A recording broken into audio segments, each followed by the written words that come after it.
निवडणुकीच्या प्रचाराचा धुरळा सुरू झालाय। मात्र महापालिका निवडणुकीवरून अजित पवार आणि भाजपमध्येच खडाजंगी सुरू झाली आहे। पिंपरी चिंचवडमध्ये भाजपच्या काळात फक्त लुबाडणूक झाली असा गंभीर आरोप अजित पवार यांनी केलाय आणि या आरोपांनंतर भाजप आक्रमक झाली आहे। आम्ही आरोप केले तर अजित पवारांना अडचण होईल असं भाजपचे प्रदेशाध्यक्ष रवींद्र चव्हाण म्हणाले। अजित पवार अपने गिरेबान में झांक के देखो असा टोला देखील चव्हाणांनी लगावलाय। मित्र पक्षात मतभेद आणि मनभेद होणार नाहीत अशी वक्तव्य न करण्याचं ठरलं असल्याचं देखील चंद्रशेखर बावनकुळे यांनी म्हणाले। 1.25 किलोमीटर रस्त्यासाठी पत्रकार मित्रांनो खर्च किती असावा? 81 कोटी। 1.25 किलोमीटरचा रस्ता, 81 कोटीचा खर्च। काय चाललंय म्हणजे फार लुबाडणूक, अशी लुबाडणूक कधी कुठे बघितली नव्हती। टेल्को रस्त्यावर मुळा नदी सुधार कार्यक्रम 300 कोटीचा, स्वच्छतेच्या निविदा। पण शहर तुम्हाला स्वच्छ दिसतं का? धूळ आणि कचरा त्या ठिकाणी दिसतो। पालिकेच्या कारभारात पारदर्शकतेचा पूर्णपणे अभाव आहे। राज्यातील कोणाचाही वचक राहिलेला नाहीये। त्यामुळे शहरामध्ये लुटारू गँग तयार झालेली आहे। अजित पवारांचं हे वक्तव्य जे आहे, हे वक्तव्य निवडणुकीच्या पार्श्वभूमीवरती असणारं हे वक्तव्य आहे असं मला वाटतं।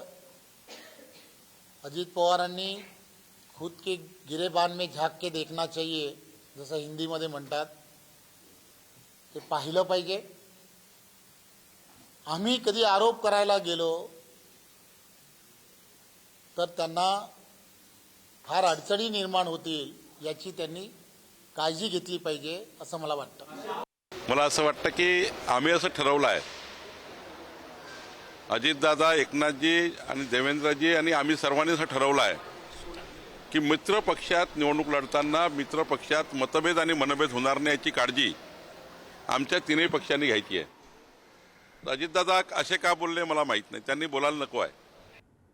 तर आता आरोप प्रत्यारोपांच्या फैरी सुरू झाल्यात आणि अशातच पुण्यात आज अजित पवारांची पत्रकार परिषद पार पडणार आहे। दोन्ही राष्ट्रवादीचे नेते पत्रकार परिषदेमध्ये एकत्र दिसतील। पुणे पक्ष कार्यालयामध्ये संध्याकाळी 5 वाजता या पत्रकार परिषदेचं आयोजन करण्यात आलंय। त्यामुळे अजित पवार पुन्हा भाजपवर काय निशाणा साधतात याकडे सगळ्यांचंच लक्ष लागलंय।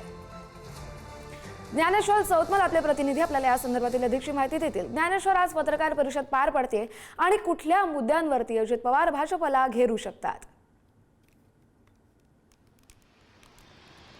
सगळ्यात महत्त्वाचं म्हणजे आज पुण्यात भाजपचे प्रदेशाध्यक्ष रवींद्र चव्हाण यांनी जी पत्रकार परिषद घेतली आणि थेट अजित पवार यांच्यावर जी टीका केली, याच टीकेला आज अजित पवारांच्या पत्रकार परिषदेमधून उत्तर दिलं जाणार आहे।